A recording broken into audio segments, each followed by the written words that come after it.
Hi, so another Mrs. H Psychology video, revision video, this time for paper 3, gender topic, and it's video 4 in the series. It's on atypical sex chromosome patterns, Klinefelter's and Turner's syndrome. Okay, so what do we need to know? Let's have a look at. So what we're really needing to know is what are these typical and atypical patterns? Why do we investigate them? What do they tell us? Okay, and a tiny bit of evaluation. So typical pattern, the nucleus of each sex cell has only 23 single chromosomes, which obviously then pair up at conception. And every egg contains an X chromosome, or typically contains an X chromosome. Sperm either X or Y chromosomes. So obviously if the egg is fertilized by a Y sperm, that will make an XY pattern on the 23rd pair, which would typically form a male. And if it's an X sperm, that would be XX on the 23rd pair, which would typically form a female. Okay, so that doesn't always happen though. Unfortunately, we don't always get that. So let's have a look at the first one, Klinefelter. So Klinefelter syndrome occurs only in males, and we think roughly about 1 in 750 males, so that's quite a lot. The pattern is that they have an extra X chromosome. So the pattern for Klinefelters is XXY. Now you need to know a little bit about physical characteristics and psychological. So physical, they have an extra X chromosome, which means they end up with less body hair and underdeveloped genitals. So for example, feminine type breasts at puberty, and they tend to be taller in stature.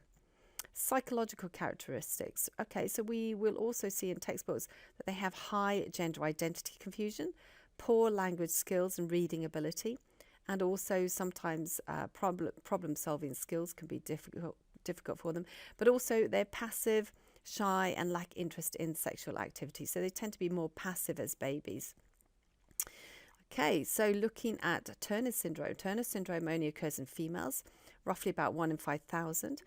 Now, the typical pattern for the Turner syndrome is usually that they only have one X chromosome. So we can see that here. Okay, so it tends to be represented as XO to represent the fact that it hasn't got a second X chromosome. So what happens physically? Ovaries fail to develop. So obviously they're not going to produce progesterone or estrogen. So there's no menstruation. They have something called webbing of the neck. They also have this kind of shield chest, more of a masculine type chest, as opposed to development of breasts. Psychologically, they have higher than average reading and verbal ability, but they tend to have lower than average spatial ability and mathematical skills. And they tend to be socially immature. So you will find other characteristics, but you don't need more than that. Okay, the thing is, why do psychologists study atypical patterns? That is quite a common exam question. I'll show you one in a moment. So in order to tackle this, you should always do these 3 things. What are you comparing? What would you be looking for in this comparison? And if you find those differences, what does that mean? So just pause the screen, pause the video, have a quick go at that, and then look at the answers on the following one. Okay, so what are you comparing? So you're comparing typical, e.g. XX for female, with atypical, e.g. XO for atypical female with Turner syndrome. What are you looking for? You're looking for differences in their physical and psychological characteristics. You could put in an example there. And if you find those differences reliably, then that implies that the differences are due to the difference in chromosome pattern. So obviously that supports the nature side of the nature-nurture debate. Going on, let's evaluate these very briefly. So I put some page references up here. Obviously, one strength is it does help us, it helps to contribute to the nature-nurture debate to understand whether our gender identity, for example, is coming from our chromosomes, in other words, biology, nature, or from the environment. Okay, so that's the first strength. Another one is practical applications. So we've got here Hurley, and they showed that individuals identified and treated from a very young age had significant benefits compared to those who were diagnosed later on in life, so in adulthood. And the point of that really is that further research is going to increase the likelihood of earlier diagnosis and an increased understanding of the issues that people with these syndromes will face. So that applies to both the atypical, and therefore that could be beneficial for them. However, weaknesses, obviously it is a socially sensitive topic, and ethically we've got to be very sensitive in dealing with any research on this. because we are identifying people who are not typical, and obviously if you're investigating them, that would be needed to be handled very, very carefully. We could also say unrepresentative samples, comment on that.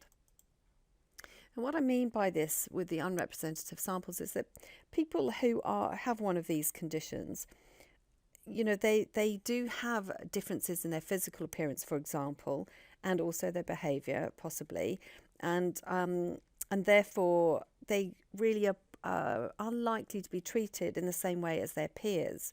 So that makes it, you know, the environment is also affecting them because they will be treated differently. So when it comes to saying whether something's nature or nurture, it's actually quite difficult to disentangle the contribution of nature and nurture because they're so interconnected. Okay, and that makes it very difficult then to generalize from these particular case studies of people who have these syndromes. The next weakness is over these typical behaviours getting exaggerated. So, for example, if research into atypical chromosome patterns is to contribute to our nature-nurture debate, as we've already discussed, then we are assuming that we can compare atypical and typical gender behaviours. But people like Maccabee and Jacqueline, for example, in 1974, said and identified there were significantly more differences within the sexes than between them. So that does make us question whether there are really whether there are in fact these typical behaviours that we talk about.